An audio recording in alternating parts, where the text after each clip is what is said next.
Right. Welcome back to day 12. We are on day 12. I can't even believe it, of the Bible study that we've been doing called Freedom from Emotional Eating. This is an 8-week study. We're on week 3, day 12. And we're going to continue today in our discussion of idolatry and looking at what kind of idols we really have in our lives. And is food an idol? And maybe it is, maybe it isn't. And then how to kind of deal with that in our life. So yesterday we jumped into this topic for the first time of really looking at food possibly being an idol in our life, and we looked at the characteristics of idolatry in a lot of scripture, and kind of really why God wants us to not have idols in our lives, and the problem with having idols in our lives, and also what he'll do if we just decide we're going to have them anyway. So if you haven't gotten to go back and watch or listen, if you're watching this on YouTube or catching this on the podcast later, make sure that you go back and check out day 11. It's listed as day 11, where we introduce this topic of idolatry and possibly having food fill that place. So we're going to go ahead and keep going in our study of this, and we're going to look into it a little bit further. Today is going to be a shorter portion of the study. And if you're just catching this for the first time, don't worry, you're not too late. Like, this is still for you. You're still in the right place. So don't leave, don't click out, don't turn it off. Like, you're in the right place. Just listen in, and then you can go back and catch the replay of all the days we've already went through, days 1 through 11, because you're on day 12 right now. And then just keep up with us from here. You can just join us every day. You can join us live on YouTube Monday through Friday from 6 a.m. to 7 a.m. Central Standard Time. Or you can just catch the replay and get on the email list and do that. So if you want to get on the email list and get the replay sent straight to your inbox, just check the link in the description so that you can get on that email list. Okay. Otherwise, don't worry. Just come in right where you're at. See what God's saying to you through this. And right now, it was technically, I'm not live. I'm actually recording this. I'm typically live, but I had my internet rewired, and we have some crazy things going on this week. So I am just pre-recording this to make sure that you ladies are able to watch this, and I will get on with you and interact in the chat if I can tomorrow morning as you're watching this, but I'm just recording it the night before. So, anyways, sorry about that. We'll be back to completely live on Wednesday. I've loved the chat. I've loved seeing you ladies comment and just share your hearts and all the things about what God is doing in your lives. So let's jump into this really quick lesson that it's really quick to go through, but it's going to take you a little bit of time to do some of the work that she has in here. And we're going to start, diving into this. But before we do, God, I just ask that you would be in our midst in this time. God, I just consecrate this time to you. And I lay down all the things that are vying for our attention. I just lay down all the things vying for my attention. And God, I ask that you would just help your daughters to hear what you're saying through this, and show them what it is that you want them to see, that they would have eyes to see and ears to hear. Open the eyes of their understanding in this concept as you're trying to teach it in regards to idolatry this week. And I thank you for each and every one of the women that are here right now, listening, watching live or on the replays later on in life. And I thank you for their lives. Lord, I speak blessing and favor over them in the name of Jesus. Okay, so if you're following along in the book, and if you don't have the book, don't worry, you can grab it on Amazon, or you can follow along. The book is called Freedom from Emotional Eating by Barb Raveling, if you're just now catching us for the first time. So let's go ahead and look at page 59. And we're just going to jump into this. We're going to start going through and do some question and answer to kind of decide what it is that may be an idol in our life. What are the idols? Maybe there's several idols in our life that we're not aware of, right? So we're going to start diving into that today.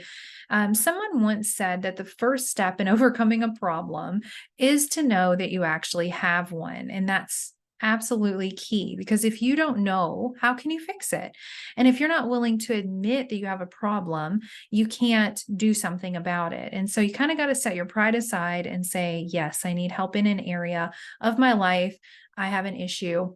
What can I do? There's nothing wrong with that, right? So, but likewise, the first step in overcoming idolatry is to actually recognize your idols, right?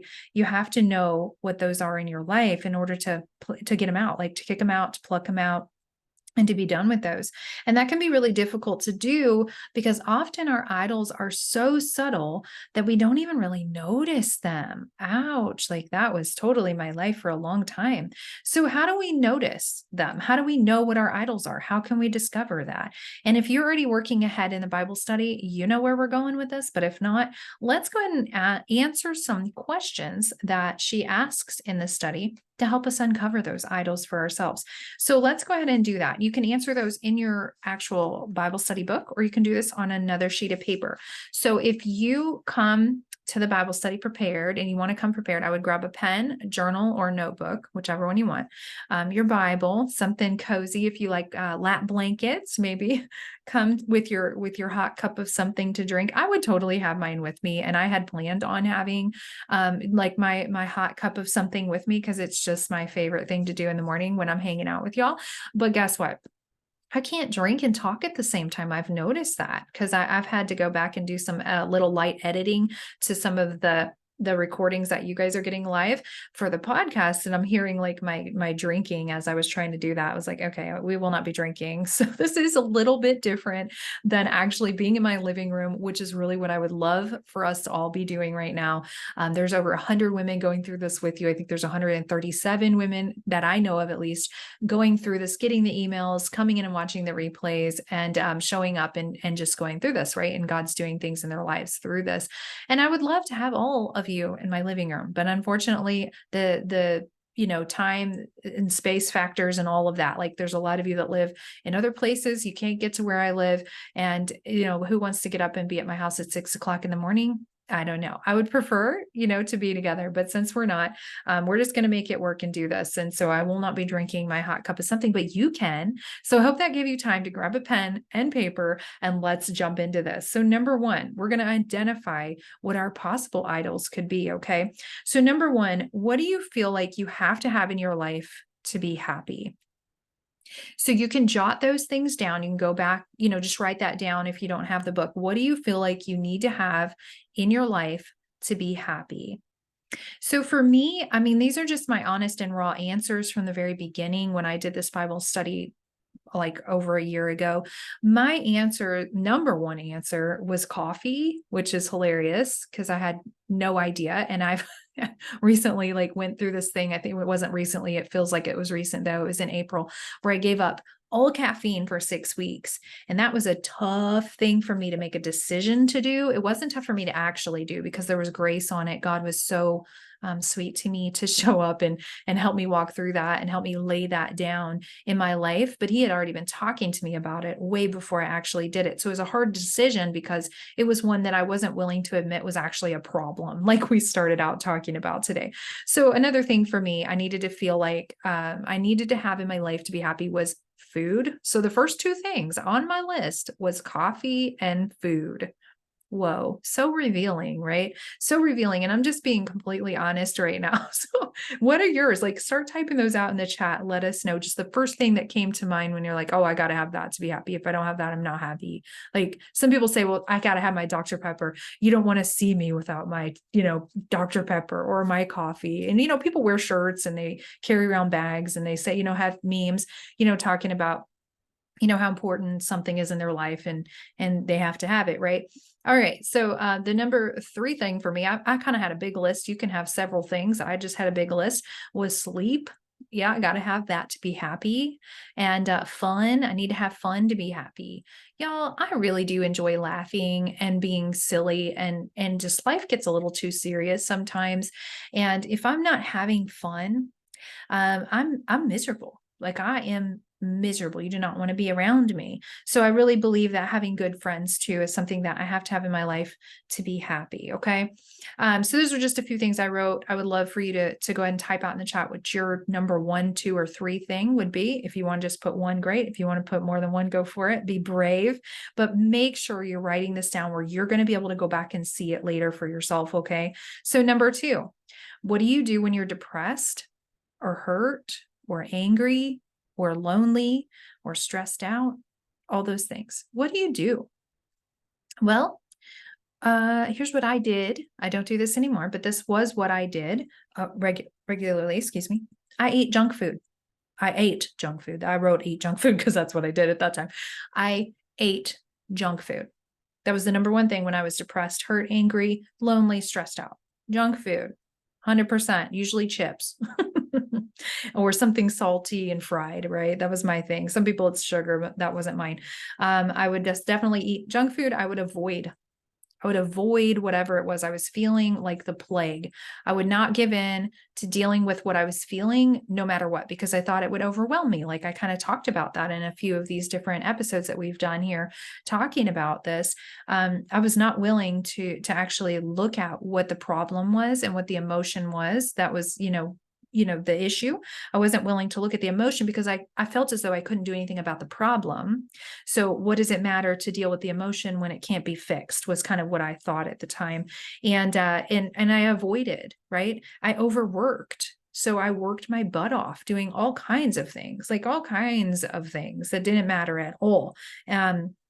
Things like it didn't really matter whether it was actual work or like that would produce income work. I'm talking about like scrubbing toilets type of stuff, just overwork myself like to the bone, just doing anything.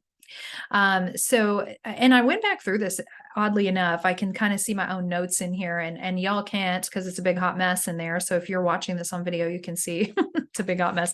But I did go back when I went through this study again, and it was interesting to see my new answers. So it was very interesting that number 2, the new answer, as I processed out and went through this for the second time, was I would listen to music and talk to God. Those were the things that I did when I was depressed, hurt, angry, lonely, or stressed. Okay. All right. Number 3, what do you do to avoid doing the things that you don't want to do? Oh, snap. I know I do all the things, right? To avoid doing what I know I should be doing, or, I just don't really want to do it. And I did this when I was writing my book, like hardcore did this really bad. I would have a set time where I was going to sit down and write my book, and I would end up just sitting on the couch staring at a blank screen for 30 minutes and go, or I might get a sentence out, but then I would go, hey, like I'm done with this. I'm going to get up and I'm going to clean. I could see the laundry. I could see the floor need to be swept. I could see the dishes need to be done, whatever it was. I would find something else to do. So I would avoid doing what I knew I needed to do, but I didn't want to do because it was hard. It was hard. And I didn't quite know how. I mean, I definitely didn't know how to write a book. I am a writer, but I definitely didn't know how to write a book, yet alone write my story and make it make sense in a way that wasn't just sounding like I was crying on the paper, because I wasn't. Like the whole point of the book that I wrote, Behind Enemy Lies, was to share not just what I went through, like boohoo, poor me, but it was to share where God brought me from to where he brought me to. And if he hadn't done these things in my life, I would definitely be a train wreck somewhere, like for sure, no doubt. So it was to encourage, but it was hard for me to figure out the balance in all of that as I was doing it. So a lot of times I would avoid writing because, man, it was just like, oh, this is tough and I don't know how to do it. So I would just do what I wrote here, work on tasks that I know that I could do well because I didn't want to fail. So I felt like if I started doing it, and I got to the point where I was just hitting a wall and I didn't know how to do it, right?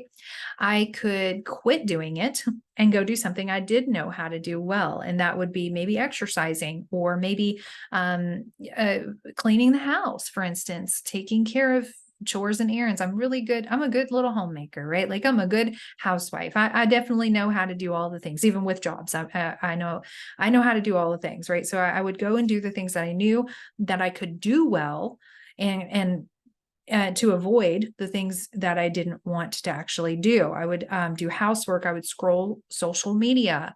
I would research things that didn't even matter, that I could care less about really, but I thought I'm making myself think these are important. I'll research all these things. Okay. Yes. So I would do things like clean my room, organize the junk drawer. I mean, what do y'all do? Just let me know. What do you do? Tell me in the chat. I would love to know. And number 4, what do you always make sure that you have time for each day? This one's a big one, okay? So what do you always make sure, no matter what, that each day you have time to do these things? So write that down. What do you always make sure that you have time for each day? Well, for me, work. I made sure that I had time for work. Like I have to work, right? I made sure that I had time for my busy tasks. So those could go hand in hand, really. But work, busy tasks, I made sure that I had time for coffee, 100%. Food, checking social media 1,000 times a day, checking my emails, right? Like there are things that you know that you're going to do in your life. You're going to make time to do those no matter what. So type some of those out in the chat. Let me know what is just one thing, okay, that you make time to do every single day, whether it's checking your phone, going for a walk, whatever that might be, good, bad, or indifferent. Just go ahead and let me know one thing, and then make sure you're writing a list down in your quiet time as you're going back through this of all the things that you just know God's just revealing. And if you can't think of another thing, sit for another minute or two quietly and just ask him, is there anything else, God? Is there anything else? Because the Holy Spirit's going to reveal to you what is tried to be hidden, right? Okay, so you can't heal what you won't reveal. So you need to allow him to reveal it to you in order to heal it. To move forward. Okay, it's very, very important. All right, so let's move on to number 5. What could you not live without? And this one kind of goes back to number 1 for me, but what could you not live without? Well, money. I have to have money, right? But that was the number 1 thing I wrote on my list first. I thought, duh, money, like I have to have that. So what could you not live without? Go ahead and type out in the chat as you're thinking about it. The comforts of life, like my bed.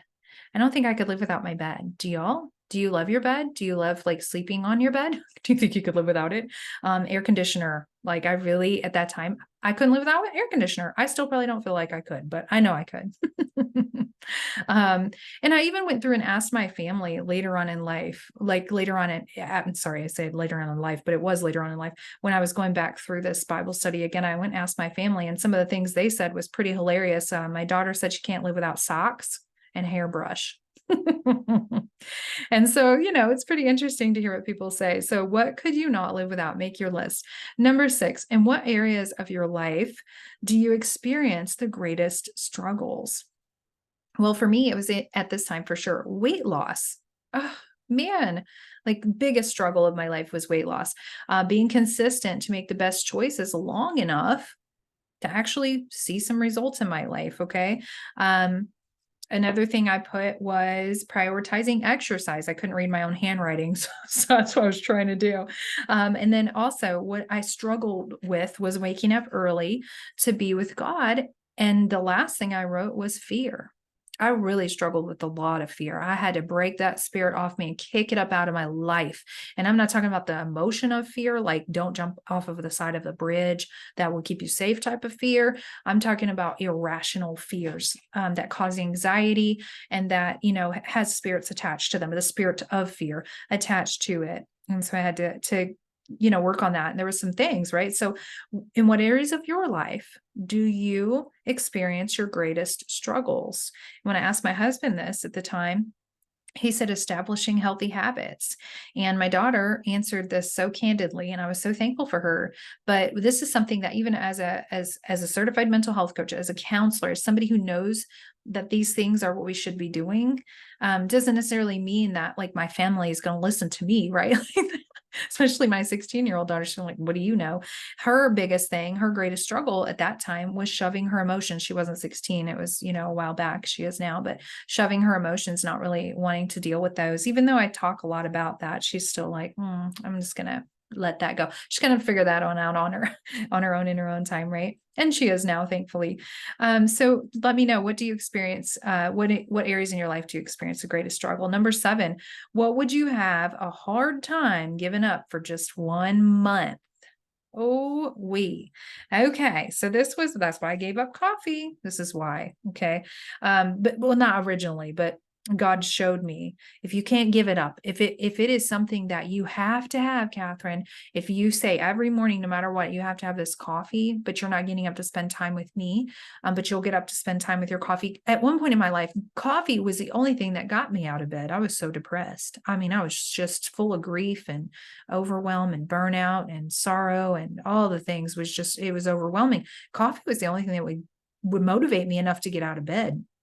And so when God said, hey, we need to put this down. You need to put this down for a little while. You need to put this down. You need to get this the control that it has off of your life. So that would be the first thing that I would have said back then. What would you have a hard time giving up for 1 month?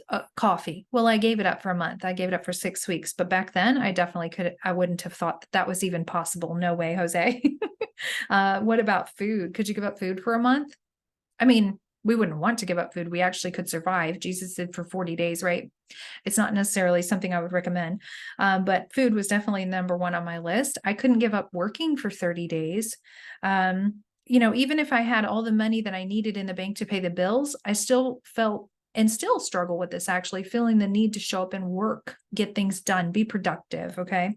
I don't think I could live without my cell phone, right? So I would have a hard time giving up my cell phone for an entire month. My computer, my media, just what is it for you? Like my daughter, it was like riding horses. She couldn't give up riding horses for a month. No way. So what is it for you? Type that in the chat and let me know just one thing. If you're so brave. Okay. Now this is a no judgment zone. We're not being mean to each other here. We're not looking at each other like, oh, really?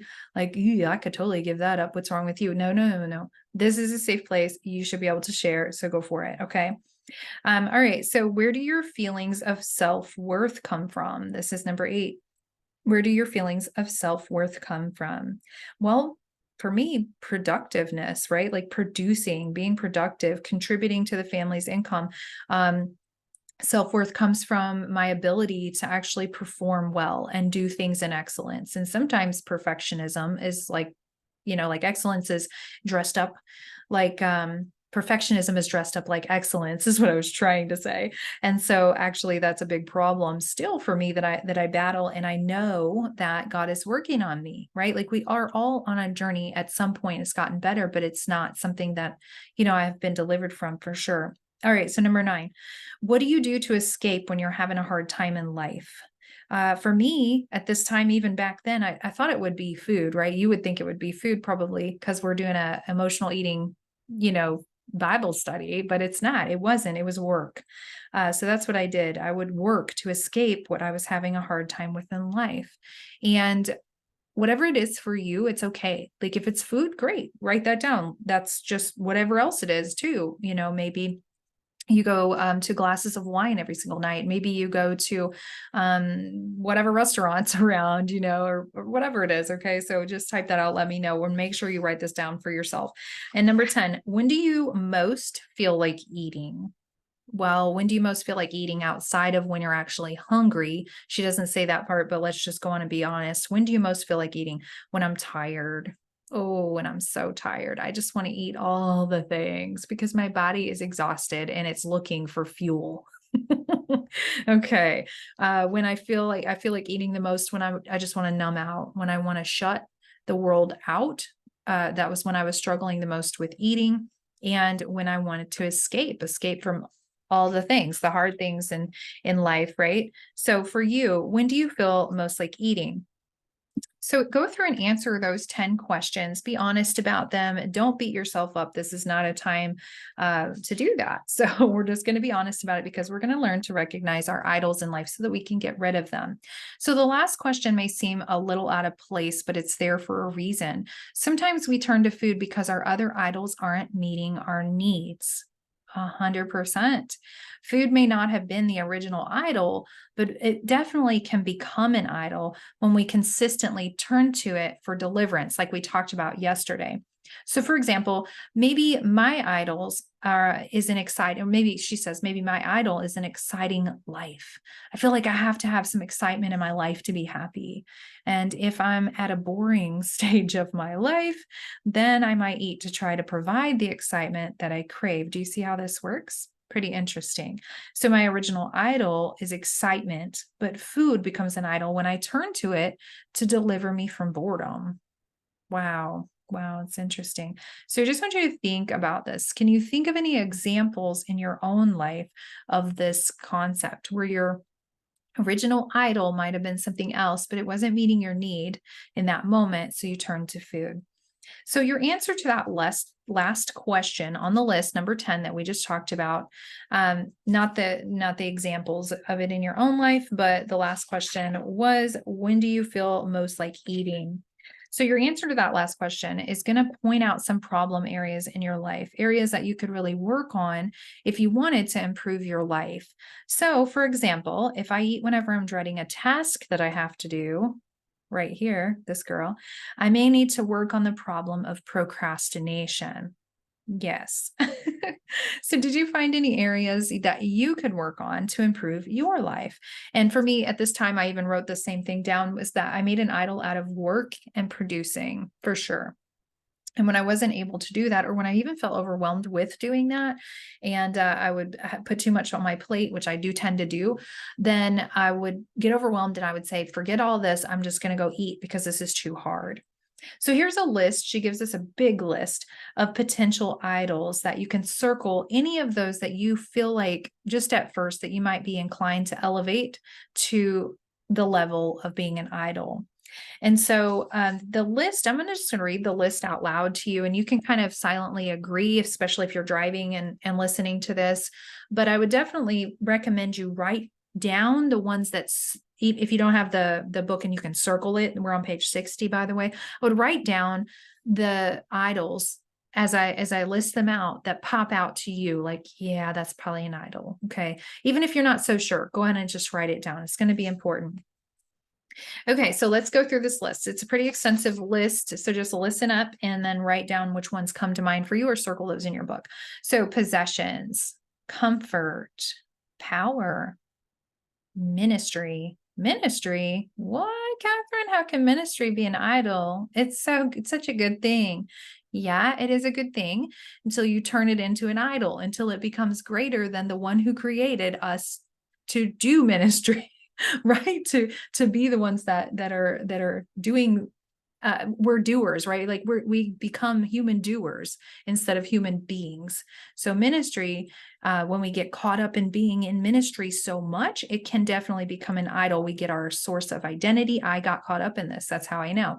I got my source of identity in my ministry and in a title, not necessarily like a title, like I thought I needed a title, but I didn't know how I thought until it was over, right? I didn't know that I thought that my worth and my value came from the way that I served in ministry at the place that I was in ministry at, and how I did it. And if I didn't do it well, if I didn't do ministry well, then I felt like something was wrong with me. And I didn't realize this till it was all stripped away from me. So God got me to the point of like just taking all the things. And so I could see, oh, I didn't realize I had my identity wrapped up in that, but I did, because it feels so bad right now, right? Okay, so what about reading? What about alcohol? Success, relationships, a busy life, 100% me, a busy life, food, control. These are anything that you might elevate, okay, as potential idols that are taking the place of God, that are something that could possibly. A clean house. That was me. I'm just being honest. Any of these for you, okay? I don't know, let me know. Creativity, people, TV. What about that? Shopping. Ooh, probably so many of us. An easy life. That was me. All about comfort. I said I needed my bed, right? Remember that. Status. Do you crave status? Do you need status in life? Like whatever that even looks like for you. Exercise. Exercise can become an idol when you are obsessive about it, okay? Church. What? How can church be an idol, Kathryn? When we elevate it to the place that it's not actually all about God, it's just about the process, the people, the building, the religion of it all, right? Okay, fun. Your to-do list. Do you elevate your to-do list above God? If you do your to-do list and God's not on your to-do list number one first, then you do. A career. What about that? Lack of conflict in your life. A political regime. We're not talking about all that right now, but maybe that's you. How about the internet? I think we're probably all guilty of that in this day and age, of elevating the internet, to a place of being an idol. What about husband and kids?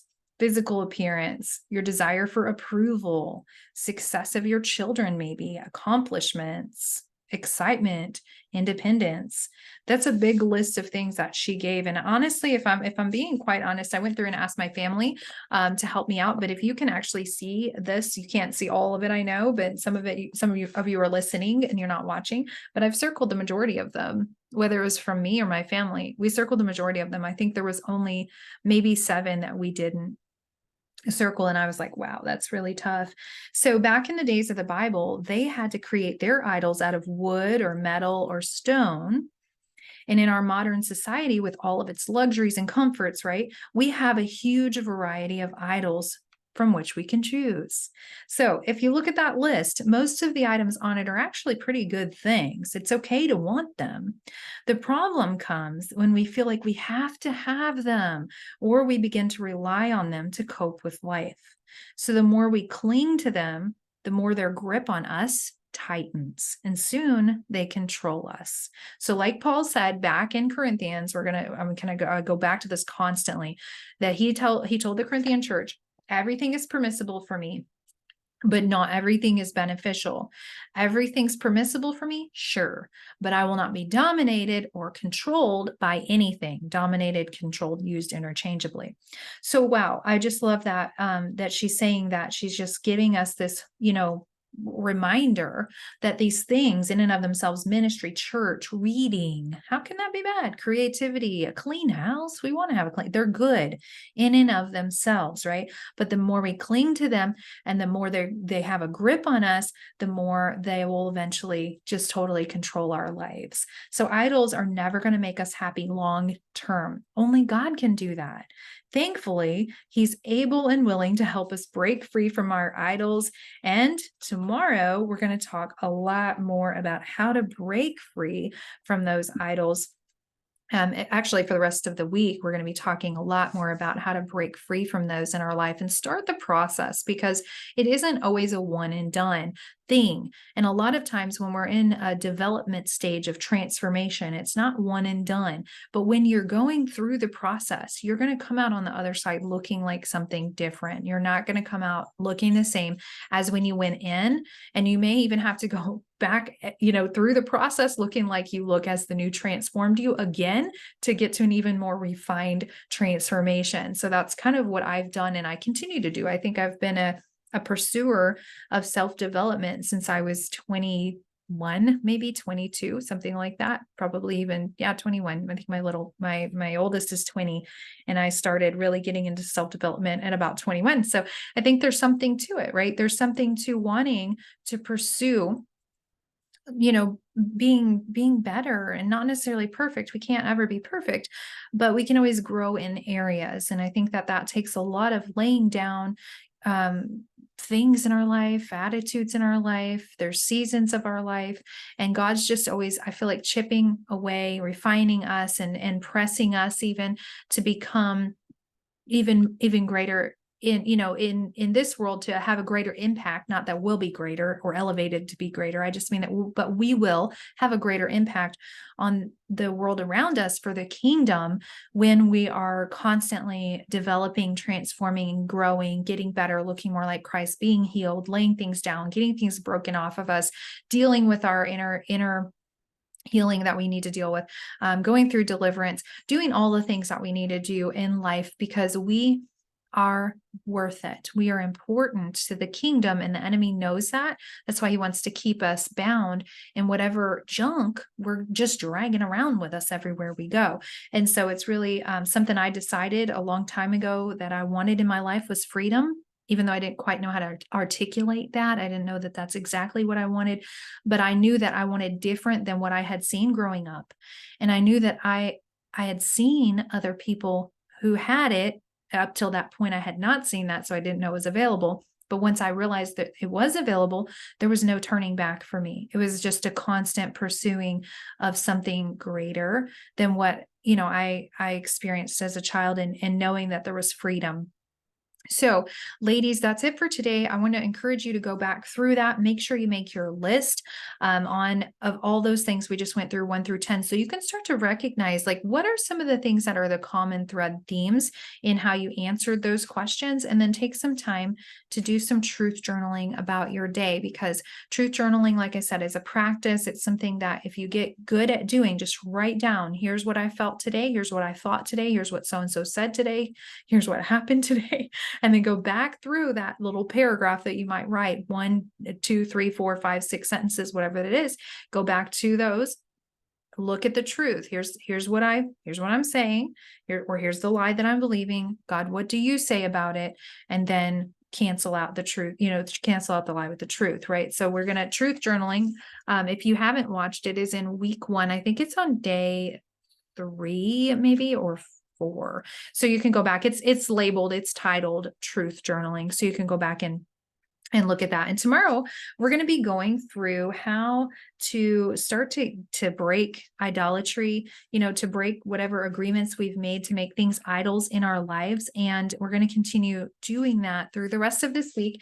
And if you're loving this Bible study so far, make sure that you just right now take a minute to click the thumbs up on this video and then let me know. Just spam the chat, spam the comments with emojis, like happy faces, whatever you want to say, like, yeah, girl, I'm loving it. Just put some comments down there, because it really helps when you engage in this content for YouTube to share it with others, and so that they're exposed to it too, because it's very important.